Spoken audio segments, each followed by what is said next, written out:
Baru-baru ini viral sebuah video seorang bocah berani tangkap seekor tikus dengan tangan kosong. Aksi bocah tersebut viral usai diunggah akun media sosial TikTok @gimmayourlastname pada Rabu tanggal 13 April tahun 2022. Terlihat dalam video bocah berkaos abu-abu itu berani memegang tikus pada bagian ekor dengan tanpa rasa takut. Bocah tersebut berteriak kegirangan dengan yang ia lakukan.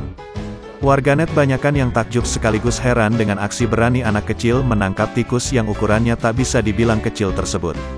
Salah satu pengguna akun mengatakan bahwa aksi berani yang dilakukan anak kecil itu merupakan bakat tersembunyi dan tak dimiliki banyak orang. Sementara itu, warganet lainnya membayangkan apabila tikus yang ada di tangan anak kecil itu dilempar ke arah orang-orang di sekitarnya.